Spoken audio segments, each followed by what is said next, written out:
Okay, welcome. How are you doing? Sorry about the slight late start. Technical difficulties, you know what it's like, but it's all fine. It was very scary for a moment, but we're fine. So yes, welcome to episode 34 of the Sports Therapy Association podcast. Very excited about this week. I'm excited every week, but I'm particularly excited about this one because we've got a couple of great speakers to chat to you about what they do and where they come from. Popular people who've been here to other STA podcasts. Yeah, very excited to hear what they say and to compare where they're coming from. And also the subject matter, biomechanics, which is something which I have a love-hate relationship and always have had. So I'm really excited to hear from some people far younger than me about where it's all at the moment, particularly where one of them, as far as we know, has got a published paper. The other one might have as well and might be keeping quiet. One of them is definitely a published author, which we're very excited about.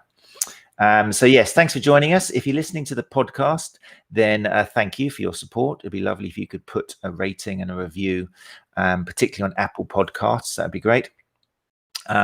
If you're listening or watching on YouTube, we do stream direct to YouTube as well for people who don't want to go on Facebook for whatever reason. Then that's great. If you could subscribe there, that would be very nice as well. And if you're joining us live, then you can do both of those things anyway. And thanks very much, because live is what it's kind of all about, because we're really, really proud. Look at that, 40 in the room already. Wow, Dan, Fiona, big shoes to fill. I think that's the quickest people have plowed in here tonight. So yeah, thanks for joining us. If you do join us live, then you can obviously network with each other, and if you leave a comment, then it comes up on the screen. Look at that. Timothy Grigg, welcome. Thank you very much for joining us as always. Mark Nifty's in the house. Catherine Reimer's in the house. Becky's here. Emma's here. I'm just flashing through these names now. So it's always great to have you people with us because that's what it's all about. Sports Therapy Association is coming along very nicely. I'm prouder every single week, mainly thanks to all the support I'm seeing between you guys. It's one of the plus things of COVID, isn't it? It's weird to say that COVID-19 is bringing positive things as well. And you have to be careful who you say it to, because for some people, there's nothing positive about it whatsoever. But on a bigger scale, as far as this organization, as far as our industry, as far as working together, reducing competition and helping communication, and crossing the boundaries between different disciplines, it's all moving along rather nicely, I think. And when we do get through this, which we will, I'm looking forward to seeing a brighter, better future as far as healthcare goes. So there you go. There's a nice positive way of starting, isn't it? Before we move on to the topic tonight, the Biomechanics Special, then I'd like to thank again Liz Bailey with a Y for a fantastic episode last week, which you can catch up on the podcast and any podcast player. You can catch up on YouTube, on our website as well, sportstherapyassociation.co.uk. It was virtual consultation for dancers. Liz has a fantastic, amazing history. 15 years professional dancer herself. Missed out on Strictly by a tiny little bit, which in her mind is a huge bit, but it was actually a tiny little bit, and has gone on to become a fantastic physio following time as a sports therapist, and now manages to combine all of her skills and experience together to provide some really useful information and obviously help her patients as well. So although she's a physio and allied health professional and she can go in, she actually prefers as much as she can to actually work from home. And she gave us some good gems about how to work with not just dancers and professional athletes and things, but also with everyday people. So definitely worth a listen back to wonderful Liz Bailey for last week's episode 33. People are still flocking in tonight. Thanks very much for joining us, Janet. Pitcher, nice to see you. Scott Loynes is here as well. Hi, Scott. How you doing? Rob Durant, first time watching on YouTube. Well, I hope it comes out again, YouTube, mate. I'm pleased about that. A lot of people do turn to YouTube these days. So good. Thanks for joining. Let us know if there's any glitches. Ed Clark, how are you? Nice to see you in here as well. Danny Matthews is here. Danny says, I had to watch on Catchup last week. It's not the same as being live. We know this. We know this. But about 2,000 people seem to disagree for some reason. They must have something better to do. Anyway, so there we go. Whether you join us live or catch up on the podcast, we're not really that fussed. We just hope that you enjoy the information and that we give you something new to think about, to talk about, to evolve as a therapist. So yeah, there we go. Tonight on Sports Therapy Association podcast, Biomechanics Special with special guests Fiona Higgs of move-well.co.uk and Dan Anderton of DA Human Mechanics. Very excited to bring them up. People are still filling in the room. I can't say hello anymore because I'm going to bring these few people up. They've been waiting for too long. So let's get rid of that and bring them up. Here we go for Fiona Higgs and Dan Anderton. Hey, Fiona. And hey, Dan. Hi. How's it going? Good. Thanks for joining us. You're welcome. What are you doing at 8 o'clock tonight? I'm interested. Let's start off on a human note. What would you normally be doing tonight at 8 o'clock? Oh. You can tell us. Crown, catch-ups of what? I'll probably, to be honest, as I mentioned, my boyfriend likes to watch a lot of football. So if there's football on at the moment, yeah, probably just sitting and waiting for it to finish, really. Oh, really? Just staring at him on the couch, trying to make his life uncomfortable. Yeah, pretty much. Cool. It's a typical girlfriend stuff. That's cool. That's nice. That's nice. And you, Dan, what would you be doing? I don't even know he's playing tonight, but that's not. I would, similar. I would try. You'd be sitting next to your boyfriend, watching him watch the football. I would. I'd be attempting to watch the football, but I have a 2-week-old son. Cool. So my attempt at watching football would fail miserably. I'd be asleep by 8:15. Struggling. Congratulations to you. It's true. Ed Clark's just said Dan would be burping that new baby. It's very true. Yeah, very true, Ed. Beautiful. Very true, mate. Unfortunately. It's hilarious. I've got a 5-year-old and a 3-year-old, and that makes me broody. I can't help it because I remember how lovely they were when they were that young. But I know how terrible they can be now. But yeah, how lovely for you. Really nice. Okay, gang. Well, thank you very much for joining us. Biomechanics Special is the talk tonight. Obviously, people in the room, any questions you've got, anything you hear Fiona or Dan say, which you'd like to either agree with or disagree with, that'd be really nice as well. Bring up any questions you might have. We're going to have a little introduction to Fiona and Dan's backgrounds. You've got an idea where they're coming from. But remember, it's all about you guys asking questions, which is why we like people to join us live. Fiona, let's turn to you first. Give us a little brief breakdown of how you got to where you are today. Wow. If I go for the short version, I come from a sports science background. So I studied at Aberystwyth University between 2005 2008. And I spent a year after that kind of pondering whether I would do a master's in sports therapy. And during that time, my undergrad dissertation got published with the help of a very supportive supervisor. And that person actually saw an opportunity in me that, there might be a good reason to take me on as a PhD student. So I actually returned back to Aberystwyth.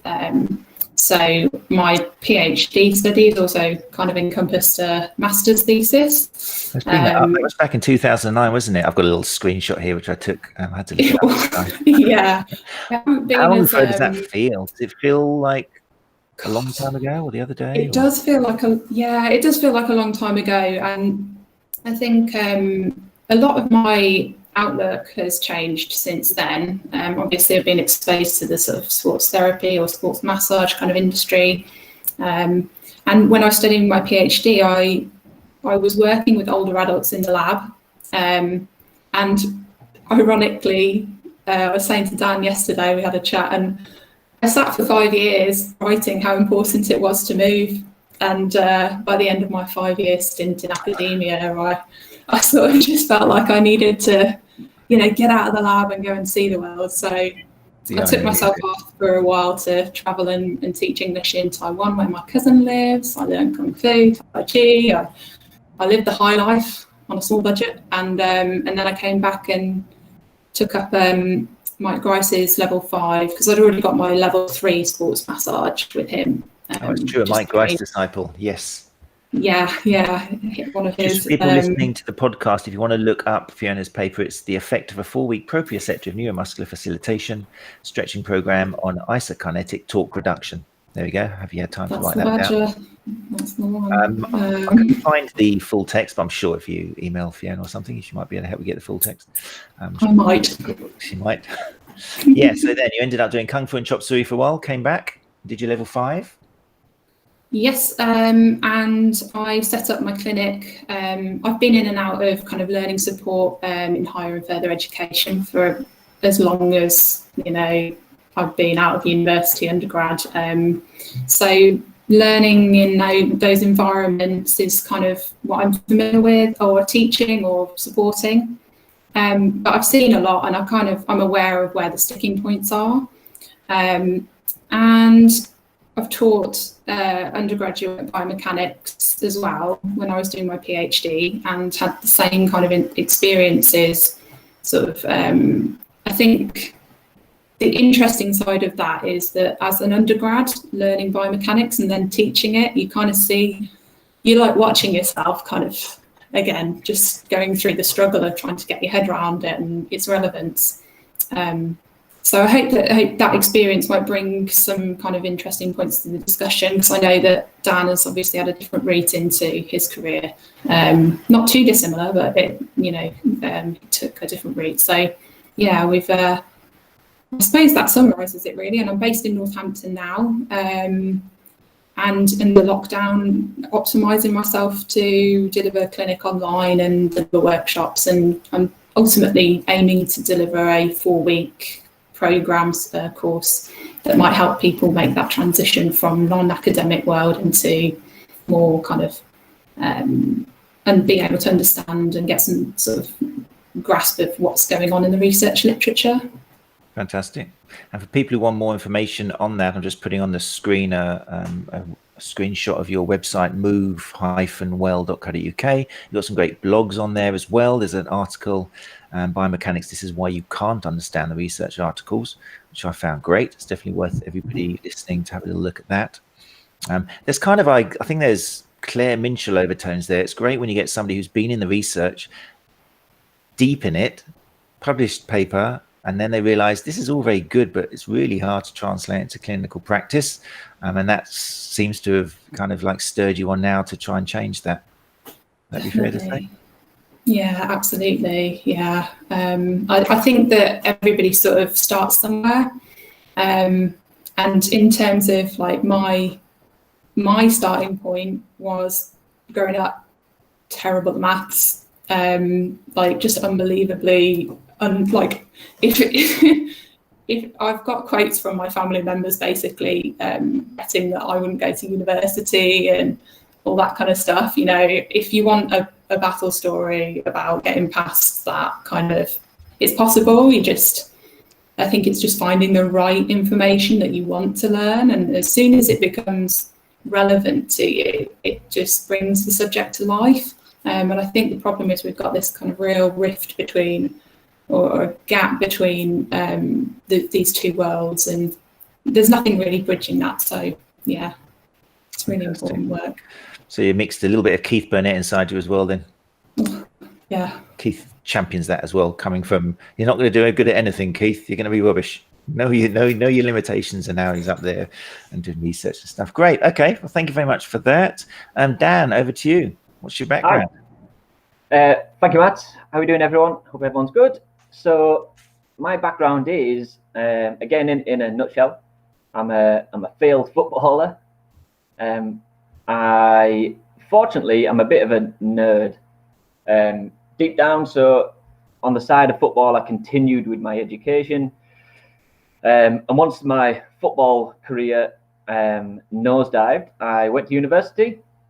So I initially to do sports science, and similar to Fiona. So my dissertation was also published. So the abstract was published. I did it based on football, but did it based on visual perception, and that was my research interest for a long time. So many years after university, was actually what information do people take in, how do they get it, and then what do they do to process that information to now decipher, is it relevant, is it not, is it important, is it not, and then I'm going to make a decision based on that.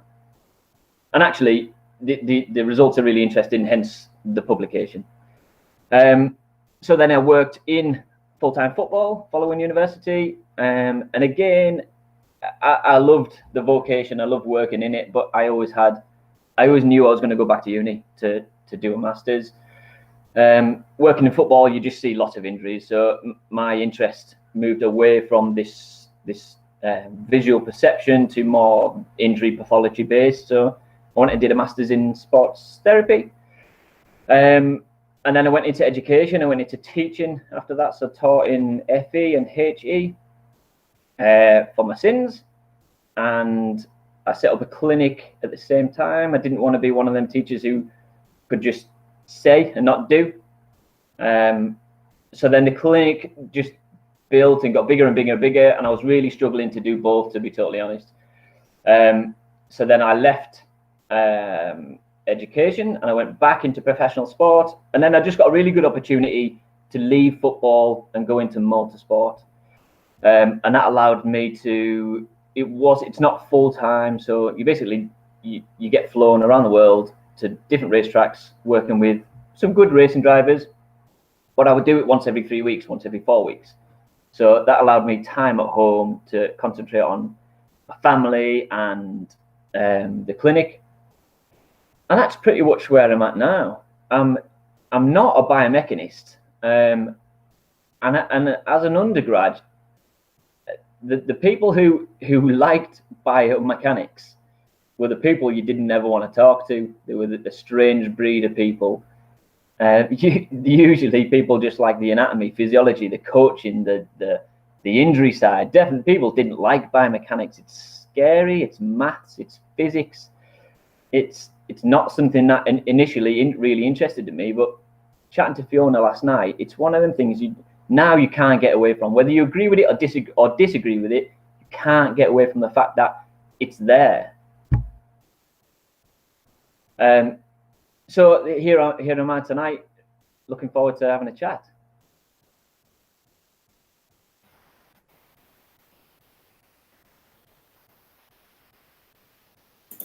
I now can't hear anything. I think Matt's mic is muted. Oh, that's a hard sentence to say. Podcast. I was typing something out. I didn't want to hear me typing away. Yeah, we've got dahumanmechanics.co.uk. I think I might owe you a pathology. I've been teaching biology all day. I might owe you pathology. I might owe you an apology. I think I put you down as DA Human Movement in some places. Okay. It's not, is it? It's DA Human Mechanics. But anyway, so on your website there, so if people want more information, then go to that, dahumanmechanics.co.uk. And there will be a wealth of information. It did make me kind of laugh a little bit under my breath when I saw, obviously you have a fantastic interest in human movement. And then I spent the last 6 years working with racing drivers who personally, I think, owe quite a lot of their movement to the car as opposed to what they're doing, but I may be wrong. Yeah, do you know what? I was criticised when I first took the job. So I got asked to go to Germany for 4 days, basically on trial. And the guy said, "You've got 4 days to impress. If we like you and you like us, there's a contract for you." And it was a 24-hour race. Unfortunately for the team, but fortunately for me, the car crashed pretty early in the race. So that was their race finish. So I got to spend loads of time with the drivers. And they kept using the word athlete. They kept saying, yeah, us athletes this and us athletes that. And I've just come out of working in football to a good level and rugby league to it, working with international teams. And I'm thinking, you sit down and you drive a fast car. So I bit the tongue for a while. And then I couldn't help it. I just said, I can't understand why you lot are athletes. You do nothing. And then that was it. Massive insult. But do you know what? I've never, ever seen a footballer leave a football pitch as tired as I've seen a racing driver walk out of the car. It's it's hopefully getting published. So it's gone through publication at the moment. And another study we wrote with regards to the physiology in motorsport. And it's really, really interesting, actually.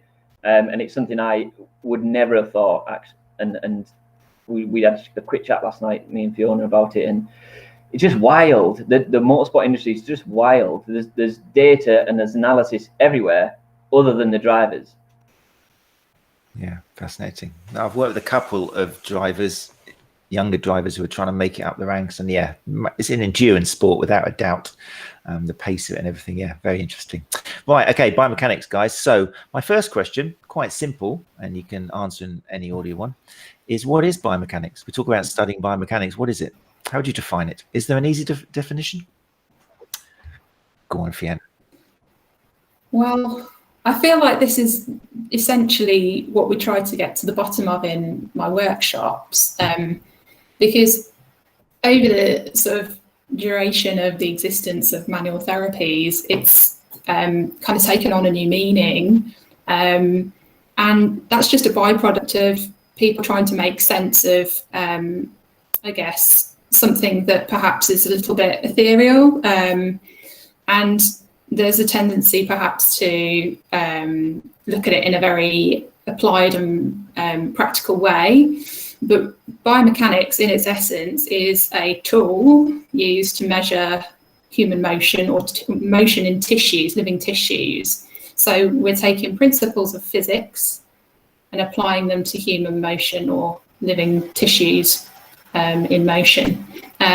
And you can look at forces and how that actually causes the motion itself. Yeah, it's not as complicated as people think, and I just think that we kind of get caught up in this whole idea that there's a right and a wrong way of moving, when actually the argument is that biomechanics is just a tool that we use to measure motion, really. I like the way in the blog that you kind of distinguish between quantity, which is what you've just mentioned, and then how somehow in clinics all turned into somehow into quality.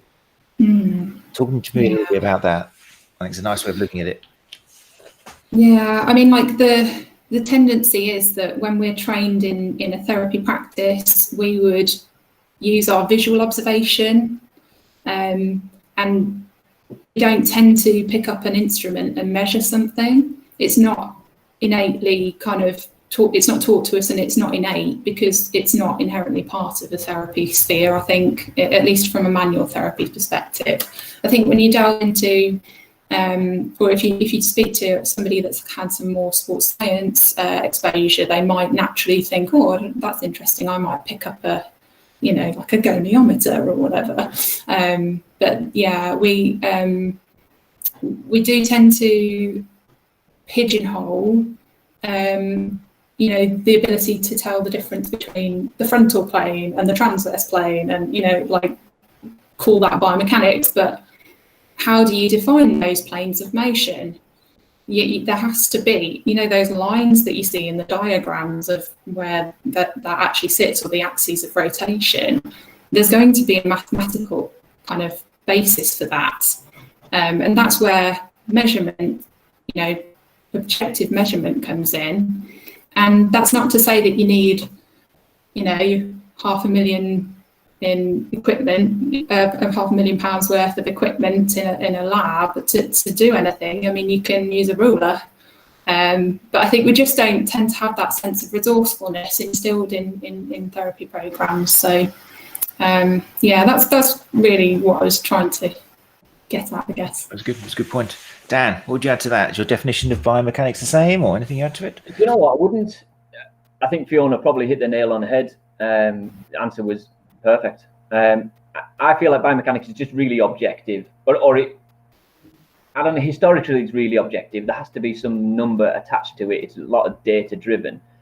And I feel like that's where it's kind of been lost. And I feel like biomechanics has separated itself, or we've separated ourselves from biomechanics, because we've become probably a bit more subjective than we have objective. And I don't know whether that's not like a conscious decision that we've done that, because at certain levels of education or certain courses just don't teach it. So if you're not taught it, then why would you do it?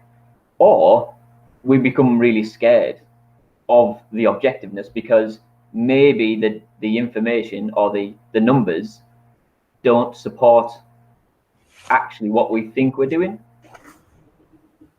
Does that make sense? Yeah, no, totally. Okay, great. So yeah, you're both definitely from the same camp, that it's how we measure things, and it's kind of slipped into a little bit of quality. So how does that make the measurements useful in clinic then? Because to make a measurement useful, you've got to therefore have an optimum. Fiona's smiling at me like this is a leading question, but I want to get on the subject of optimum. So it's cool measuring stuff, that's great. But unless you're working towards an ideal, then how useful is that measurement?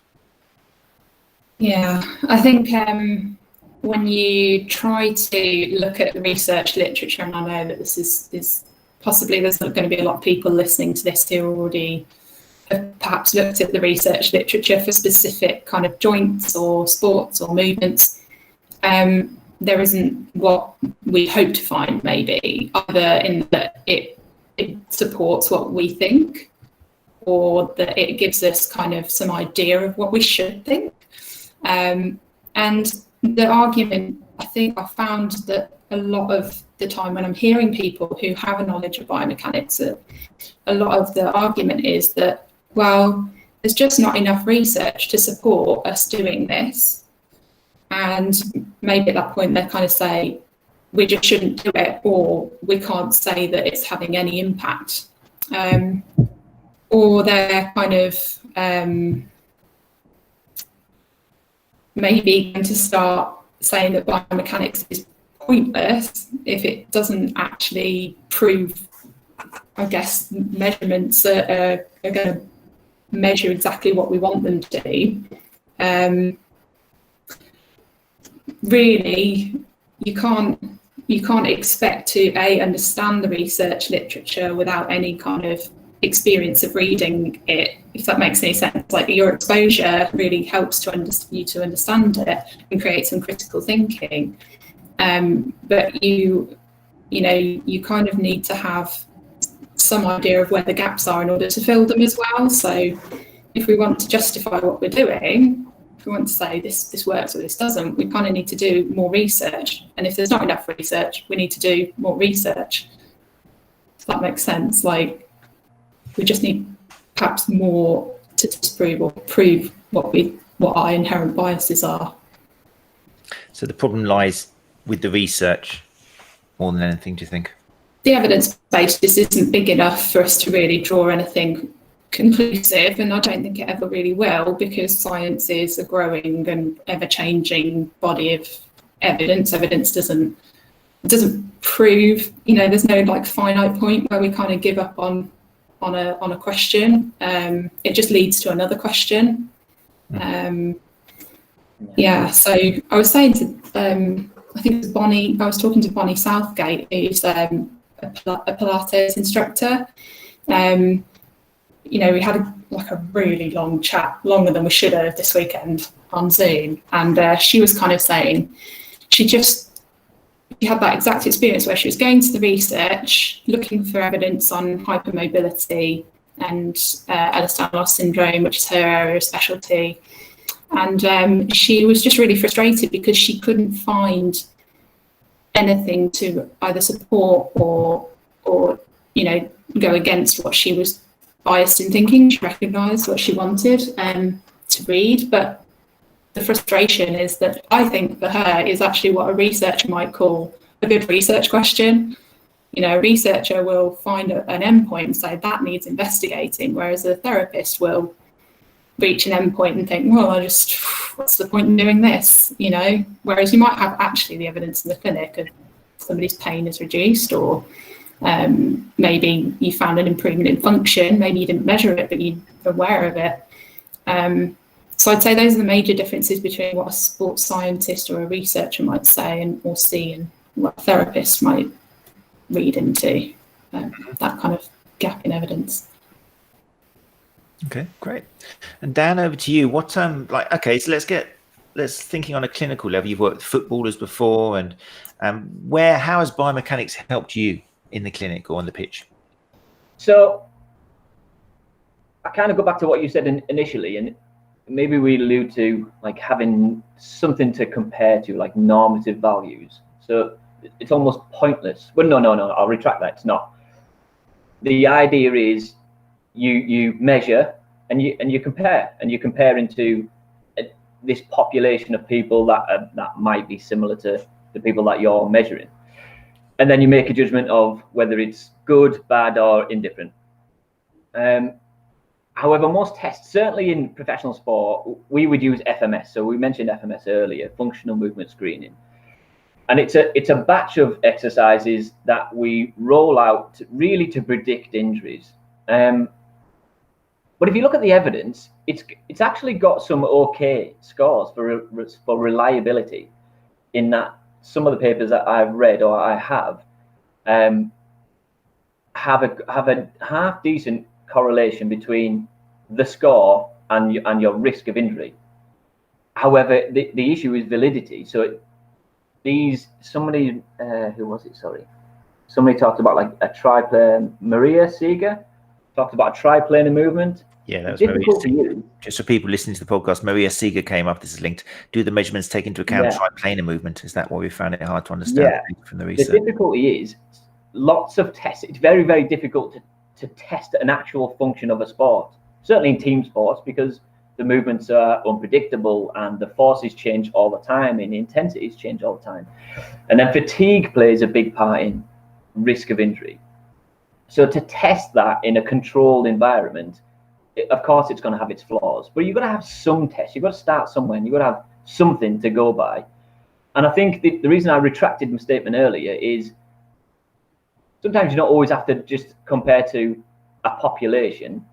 I think you're just comparing to the same person, as in like a pre and post over a period of time. So you test, and maybe based on experience, you can decide whether you think it's okay or actually they're not okay.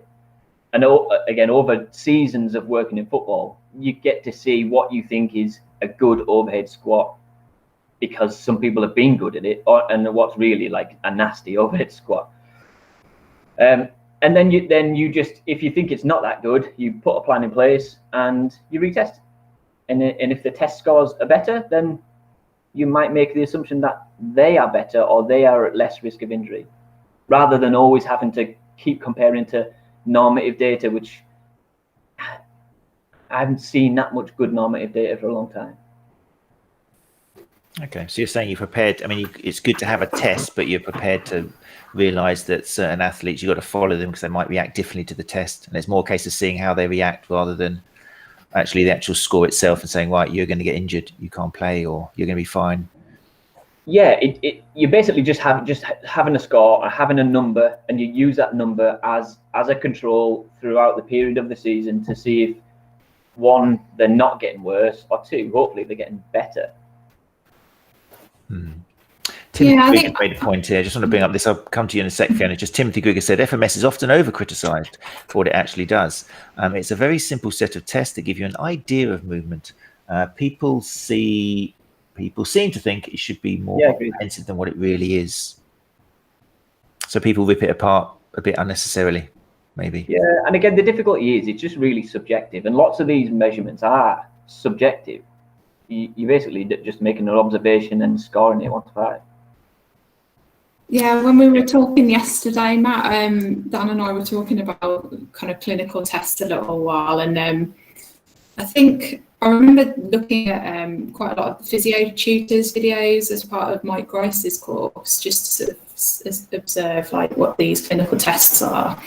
And I think you'll have to forgive me because I can't quote the studies and the research that they quote, but it's quite a lot. I guess if you were to look at the validity and the reliability that they show has been proven or shown, published to these tests, if you put that in a medical context, would you be satisfied with these as clinical tests for that level of reliability and validity in a test for cancer or any other kind of health issue? Somebody said to you, I've got 60% chance that you've got, or 70% chance that, you know, this outcome from a test for a particular type of illness was reliable. You'd probably be like, well, I don't really want to use that test. I'd quite like a 100% validity or reliability. So I think we rely on clinical tests quite a bit, and they have a, like Dan says, they have a value, but we can measure things, we can design our own measures, we can, like he says as well, like you said, Dan, rely on not just normative values from publications, but just our own clients. You know, they'll tell us what matters to them, like what range of motion is important, or what property they need or characteristic or that kind of thing.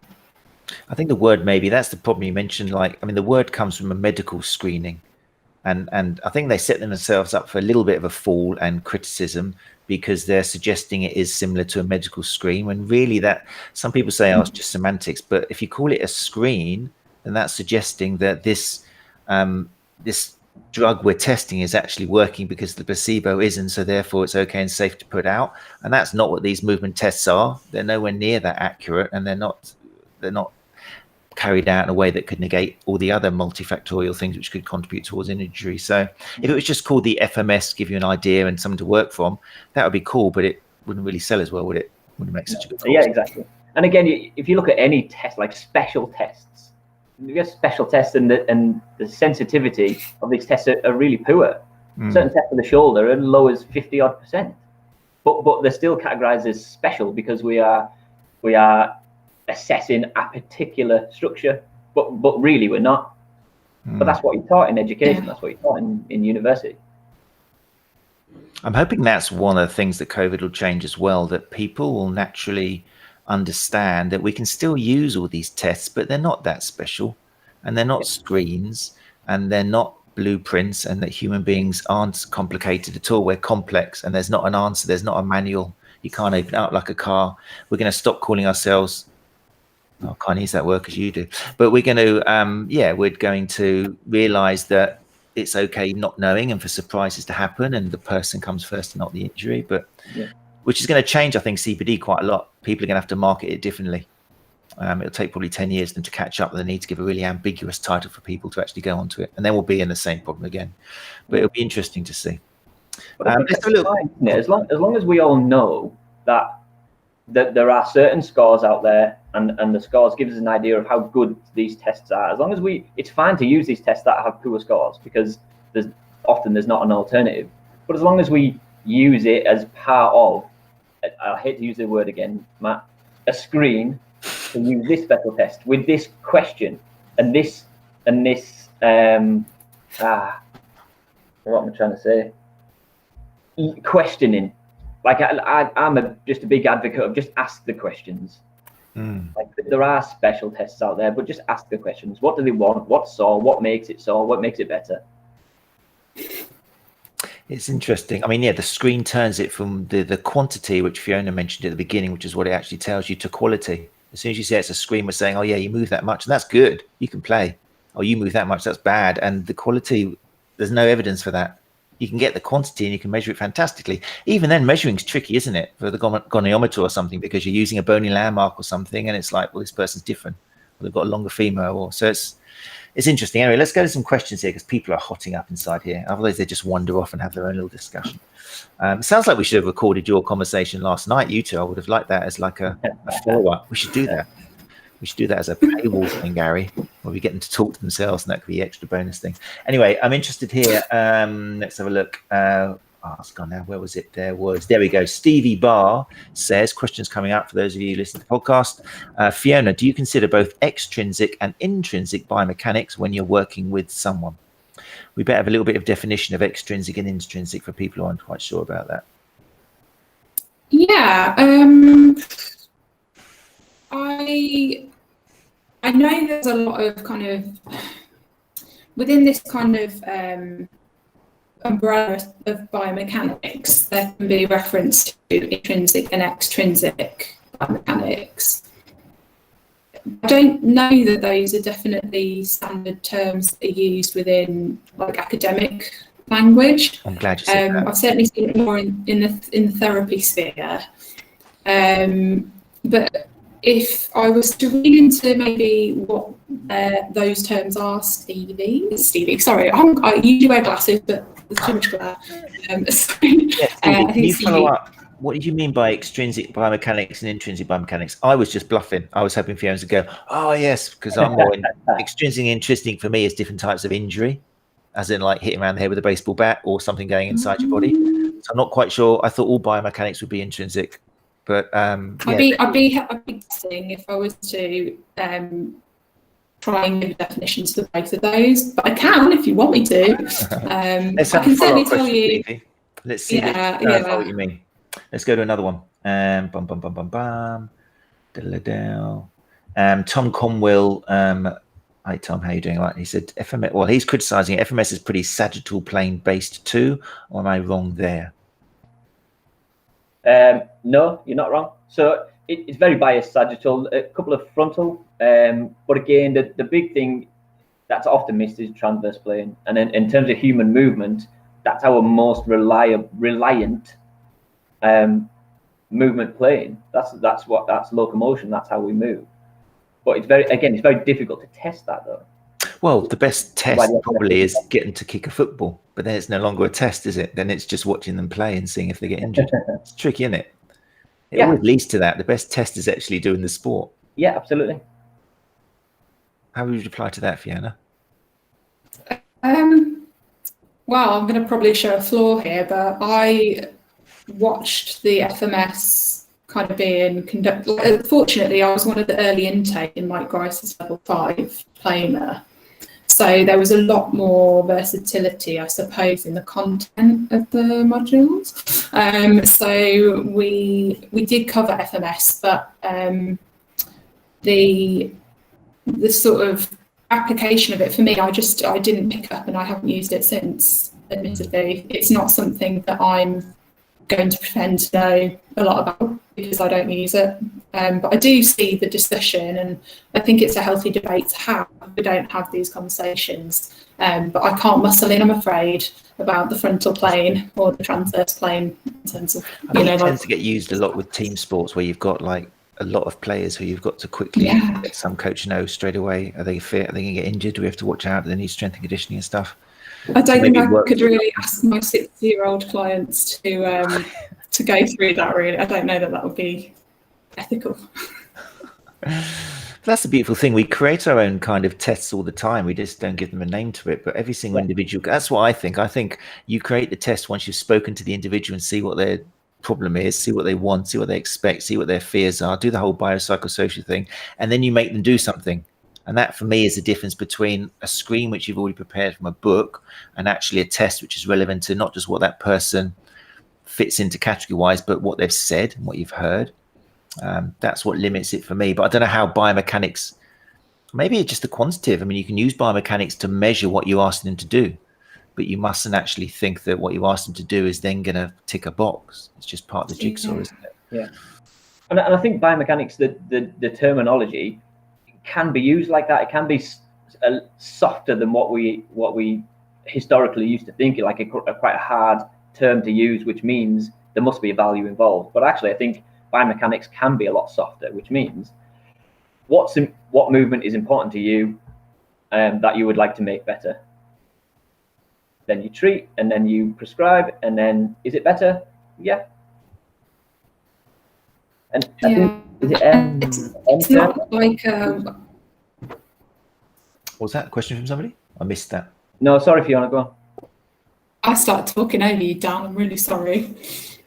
No, okay. I was just gonna say something, and it's whatever I was going to say. There's a slight lag with both of you, so it's difficult to tell when to start talking because your mouth keeps moving, but the sound stops.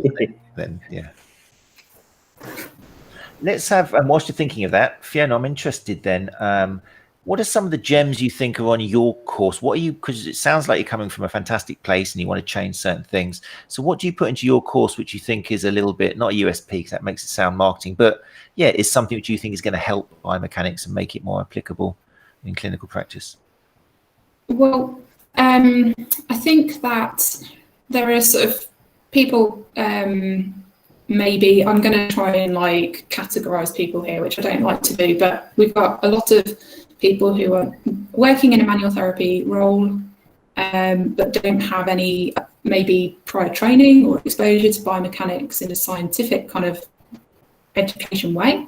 And then there's a school of obviously people who've gone through an academic route to get to their therapy career, who will have that experience. But I think on both sides, there's this maybe sense of foreboding and wonder of, you know, what is biomechanics and how useful is it? Because I know as an undergrad, I did not look at biomechanics in a lab even environment and think, this is something that I need to know so that I can use it. And really only as a therapist and maybe as a researcher as well, did I actually see how I could use it.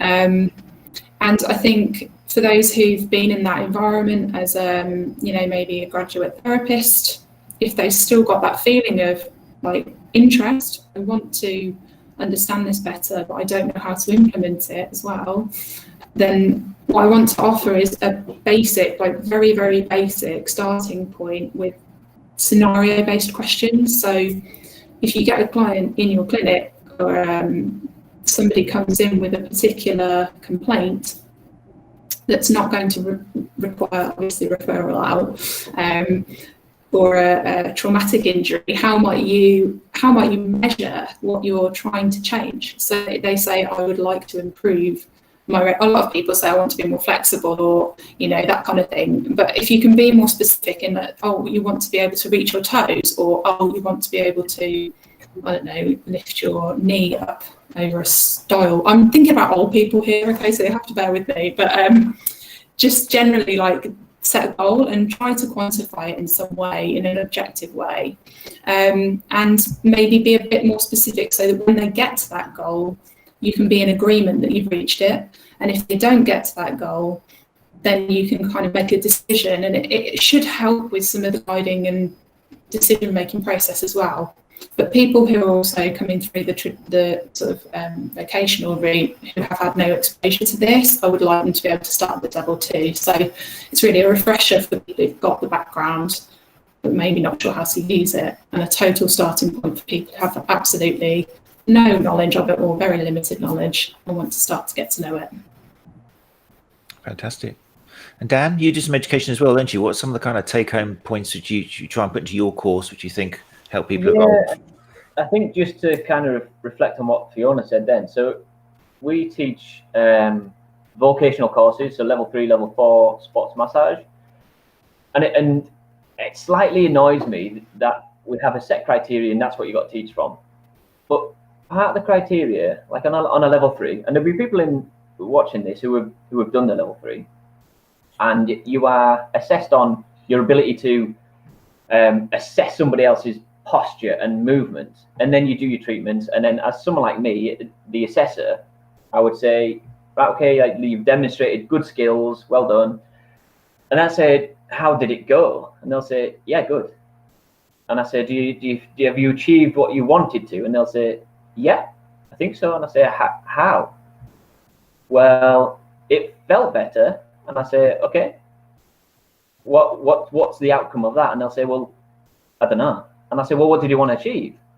I wanted the person to tell me they felt better. Do you know where I'm going with this? And again, everything's just really subjective, and it's really difficult to, because most clients will say, yeah, it feels much better, yeah, because they want you to feel good about their treatment. But actually, when they say, well, they don't know. Often people don't know what they were trying to achieve. So if you just take a step back a little bit and say, well, actually, I've done the assessment. What did the assessment mean? Because there's no point doing an assessment if it holds no value. So do the assessment, take a little step back and think, right, what information did I get from the assessment, and what am I going to do with it? So if part of the assessment was somebody couldn't touch their toes and you feel like they should, and you feel like that's a limiting factor, then you treat and you demonstrate all the techniques that you've been taught. And then, of course, you should revisit it. We're just on a level 3 course. You're not really, you might be taught to do that, but that's based on your tutor going out of the realm of the criteria. And it's just such a shame, because it could be crowbarred into these courses so easily. And I think it's really important that it's not just about developing skills. It's about developing an opportunity to make changes and actually understand what changes you've made and how you've made them. Fantastic. How much, you mentioned physics earlier on, Fiona, I think you did, or yeah, I think you did. I often wonder whether biomechanics should be called kind of like physiomechanics or something, because to really understand biomechanics, it seems to all boil down to physics, doesn't it? If you're understanding loads and vectors, it's weird that bio got the kind of like go ahead. It should be physiomechanics or something, or I don't know. I mean, it's just it's more that it's implied in the name that you're going to apply it to living tissues, but mechanics is a strand of physics. So we're really just taking principles of physics, or a rather particular set of them, and applying them to living tissues. And then you can see it in the name, bio being the living, and then mechanics being that strand of physics. So yeah, I mean, but yeah, it feels very physicsy. Which I don't think is an ugly thing. I think that would help if therapists embrace physics a bit more, especially if you're looking after sports where it's all about axes, momentum, and kind of like all these things, and torque. They're all physics things, aren't they? And load and vectors. This is all stuff I don't think is on any therapy course. And Ian Griffiths, for example, one of my favorite podiatrists, is always trying to make physics look sexy. And he says it's impossible because physics just is sexy. But if you really want to understand how joints and muscles work and how changing someone's kinematics can affect kinetics and all this, it's physics, isn't it? It's not really biology, it's physics. So yeah, whether that's the exciting part of biomechanics, understanding the physics.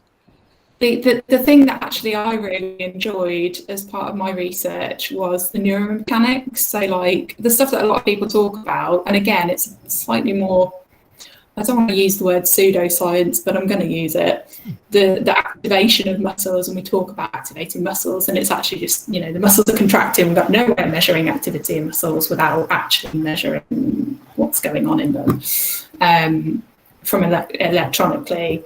I think that I don't know, like for me, as soon as I got my hands on like a EMG set and got to actually do some work using this kind of like area of research, I felt a lot more like I understood it, because I was just so interested in like what the effect of what I was doing, what the intervention was doing to participants in the study.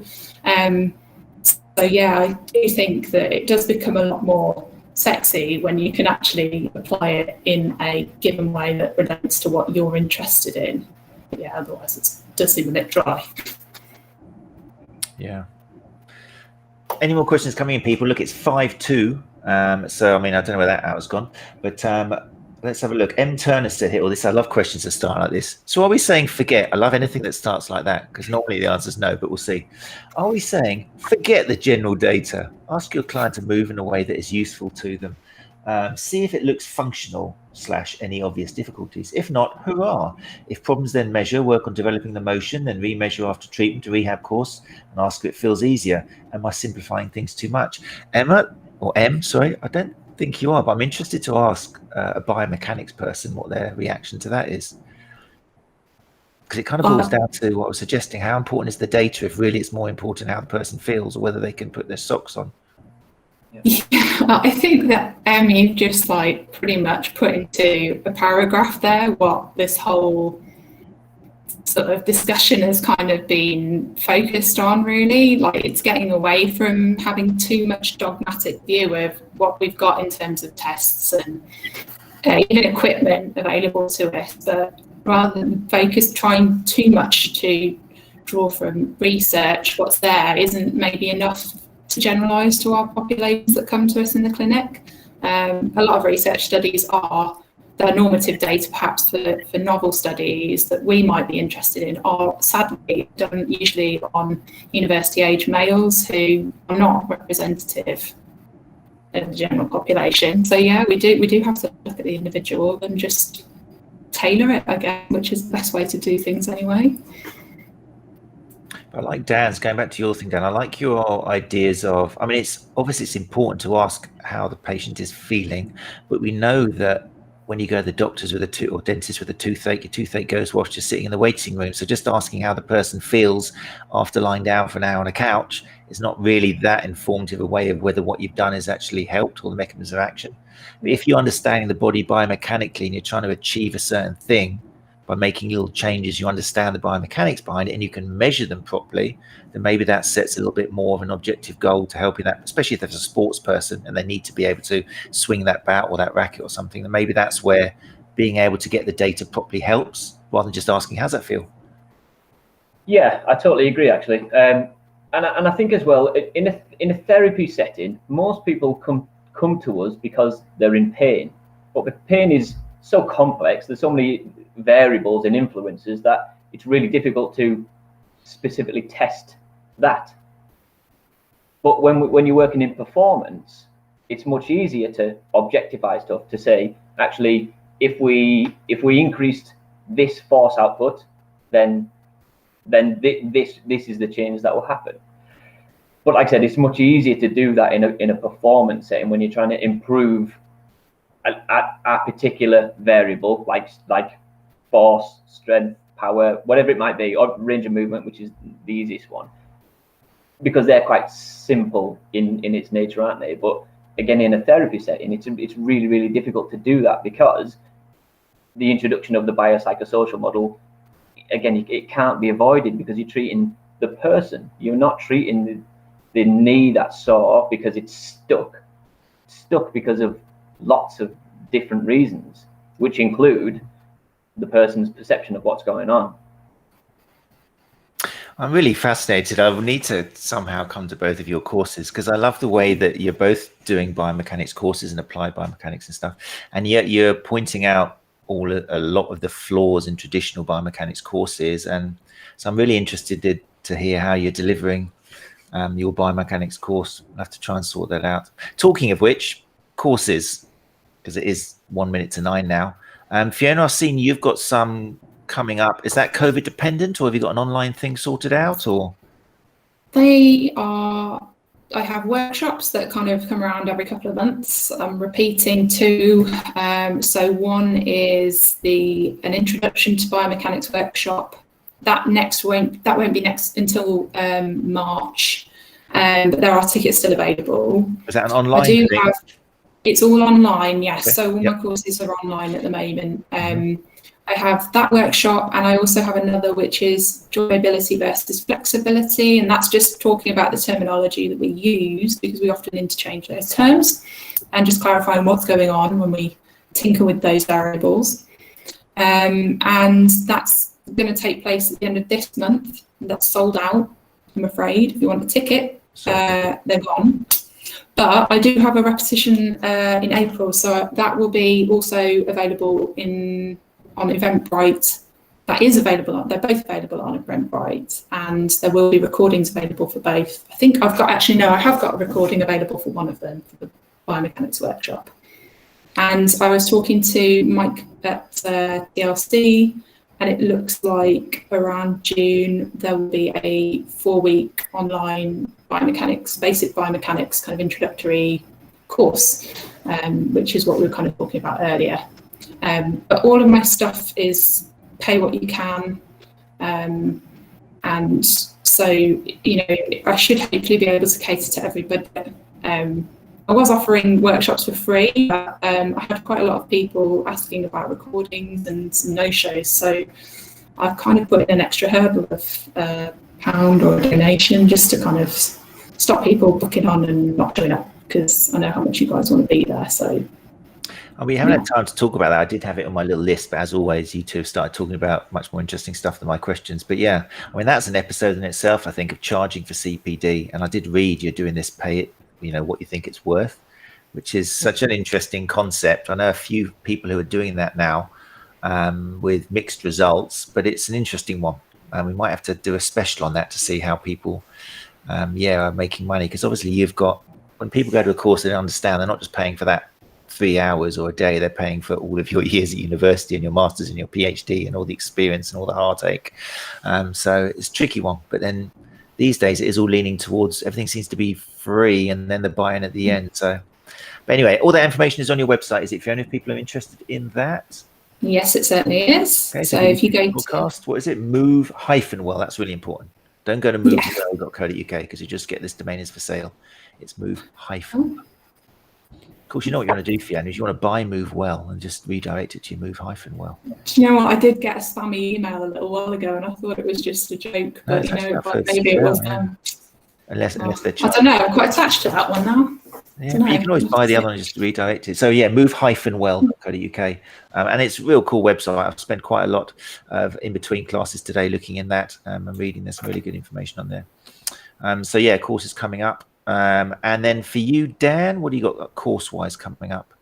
Yeah, so we run level 3, level 4 sports massage therapy courses. Level 3 is sold out currently. Level 4, we are happy to recruit. We don't have a set date for this year. Just because of COVID, I wanted to kind of just focus on level 3. But if anyone's interested in a level 4 sports massage therapy course, then go to the website or just contact me directly. Are you doing them some virtually and some face-to-face? Yeah. We've had to change slightly and bias the online a bit more. Hopefully restrictions will ease in the next few months, I hope, so we can bring people in for clinic-based workshops. But we also run a human movement workshop, and it's 3 hours. Traditionally, we've been doing it in the CrossFit community, so I like it because CrossFit people love it. And it's not a stand-up, listen to me talk nonsense about movement. Lots of it is understand the reasons why you move the way you do. And like, is it joint stiffness? Is it muscle weakness? Is it a neuromuscular misunderstanding of what the task is? Rather than it being taught stuff, you're basically figuring stuff out yourself based on a few key principles. I like it. It's really interesting. Cool. Excellent. All that information, again, just to people listening to the podcast, then that is available on dahumanmechanics.co.uk if you're interested in Dan's stuff. We've had a little bit of feedback here, in case you're interested, on what the intrinsic and extrinsic. Stevie Barr's come back and said, extrinsic biomechanics is the concept of analyzing and performing a movement or task in an optimal, mechanically efficient way. Okay, so it's kind of like a goal, is it then, or trying to help someone? So it's looking at on the outside what they're doing in an optimal way, whereas intrinsic biomechanics is how the body functions during the performance of the movement or task. Okay, so extrinsic is looking for a visual way of movement, and intrinsic is knowing what's going on inside, I guess. Okay, fair enough. That makes sense, Fiona, to you? You're the researcher, not me. Oh, have I muted someone? Hold on, there we go. Sorry, you were muted. Me, sorry. Oh, I was trying not to make a noise because I was swinging around on my chair. So I think that maybe it's not, I can't see the second part of the comment there, but the first part kind of sounds a little bit like kinematics. Mm-hmm. So within biomechanics, we have kinematics and kinetics, and I think a lot of people perhaps get lost at that point. So I won't go too technical, but one is looking at describing movement, and the other is looking at explaining movement. So the forces that cause the movement, whether they're inside or outside the body. To put it simply. So I wonder whether maybe extrinsic biomechanics and intrinsic biomechanics might be just different labels given to that, perhaps. Could be. Well, there's a little conversation going on there anyway, so that sparked some information. Okay, look, we're running on now, people. I'm afraid it's 9:06. So thanks, guys, for coming in. That was really interesting. I didn't know what to expect when Gary said, let's do a biomechanics special. I was a bit worried, to tell you the truth, but it's refreshing to hear two people like yourselves who seem to be offering a rather refreshing version of not chucking biomechanics out, because we know the bio in biopsychosocial is important. It's really important. We just have to recognize that the same as the psycho and social, we don't know everything about it, and it's not a blueprint. So it's not a case of the biomechanics isn't important. It's very, very important. We just don't know as much as we need to. And Fiona, you've already drawn on the importance of quality research for that. So yeah, very interesting, guys. And I hope if people are interested in pursuing some information on these lines, that they contact you for the courses. 2021, difficult year. We're hoping it all lifts after half term, maybe. But life up to then, Dan, are you working virtually? Are you seeing people virtually? Yeah. And I love it. Actually, it's nice nice to have a bit of time away from the clinic and stay at home for a little bit. I love it. It's so different for different people, isn't it? I quite like it as well. I get in between class and I go out like for a walk with my kid down to the beach and throw some stones and then come back again for exercise. It's quite nice for some people, but that depends on how the money is. But yeah, so that's positive. Thanks, Dan. I'm not going to let you say anything to make it negative. Fiona, how's it for you? Virtually? Yeah, so I actually, when I moved to Northampton, I was based in the West Midlands. I had to reset my clinic up. So I was kind of looking for work around the year and landed a full-time job in data. So I've been working from home in all capacities, both for my paid job and my pay what you can job. And I am an introvert, so I quite like it. But yeah, I'm ready to see my family back in Birmingham now. I'm kind of missing them. So yeah. Okay. Yeah. Well, hopefully with a bit of luck, we all seem to be lots of people getting vaccinated at the moment, and that seems to be the only way out of it. We can't wait for humans to stop interacting, but maybe if enough people get vaccinated, then we'll see some light at the end of the tunnel. All right, gang. Thank you so much for joining us. Normally I chuck people down to the lobby, but I'm going to stop doing that. There's no point. All I'm going to say is before you go that next week we have got, let me have a check so I get the name right. I'm pretty sure it is, James Chapman is coming in, who's a sports massage therapist and an MHFA instructor.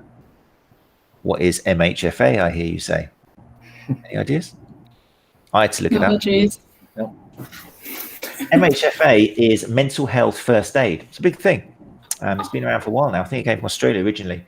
So MHFA courses about helping people develop practical skills to spot triggers and signs of mental ill health, to help reassure and support a person in distress and learn how to guide them to further support and recovery. So the idea is because of the pandemic, obviously, there's a very real and current mental health emergency for a lot of people. So it's suggesting that as anybody in a healthcare provision, it's useful to be able to spot these triggers and signs and not outstep your scope of practice, but you're able to recognize these things and ask the right questions and then source out, or even do this training yourself to help do that. So it's going to be an interesting discussion. We've had a lot of requests about doing something on the topic of mental health, both for patients and therapists, because it is very weird times. So yeah, that'll be next Tuesday at 8 o'clock with James Chapman. Very much looking forward to that. So do join us then. All right, Fiona, Dan, thank you so much for your time. Thank you very much. I hope the football went your man's way. I hope there's a happy man at the end of it for you. And we'll see how it goes. Thanks so much. And thanks everybody for joining us in the stream, and for everyone who listens. Do please, like I say, leave a review on Apple Podcasts. That's really important. If you're on your iPhone, just go in there and leave a rating. It takes a minute if you're on an iPhone and you're connected. If you're on Android, you're going to have to go to iTunes, which isn't going to happen. So let's face it, it's not really happening, is it? But thank you so much, people, and subscribe to our YouTube channel. And we'll see you next Tuesday. Bye from me. Bye, guys. Bye. See you later. Thanks. See you later. Thank you. Bye-bye.